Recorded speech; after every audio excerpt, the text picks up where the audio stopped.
ரிஷப ராசிக்காரங்க இந்த ஜூன் மாதத்துல எந்த விஷயம் செய்யலாம்?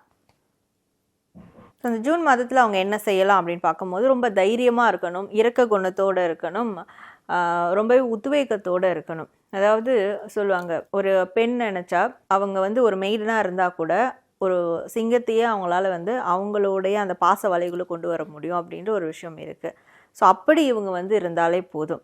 அவங்க அன்பால், அவங்களோட நம்பிக்கையால் என்னால் எதையும் சாதிக்க முடியும், ஸோ அந்த இரக்க குணத்தாலே எல்லாம் சாதிக்க முடியும், அந்த ஒரு ஹோப்போடு இருந்து அவங்க எந்த காரியத்தை வேணாலும் மேற்கொள்ளலாம். மிதுன ராசிக்காரங்க இந்த ஜூன் மாதத்தில் எந்த விஷயம் செய்யலாம்? ஸோ மிதுன ராசி இவங்க இந்த ஜூன் மாதத்தில் என்ன விஷயங்கள் மேற்கொள்ளலாம் அப்படின்னு பார்க்கும்போது, புதிய விஷயங்கள் மேற்கொள்ளலாம். அறிமுகம் இல்லாத ஒரு இடத்துக்கு போகணும்னு நினைக்கிறாங்க, தாராளமாக போயிட்டு வரலாம். ஒரு செயல் செய்யணும்னு நினைக்கிறாங்க, தாராளமாக செய்யலாம்.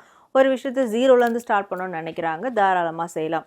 இந்த மாதிரி நியூ பிகினிங்ஸ், புதிய முன் அனுபவம் இல்லாத விஷயங்கள், முன் அனுபவம் இல்லாத நபர்கள்கிட்ட அவங்க கான்வர்சேஷன் மேக் பண்ணுறது, இதெல்லாம் இந்த மாதம் அவங்க செய்யணும். இது செய்கிறதுனால அவங்களுடைய வாழ்க்கைக்கு தேவையான ஒரு விஷயங்கள் நடக்கும்.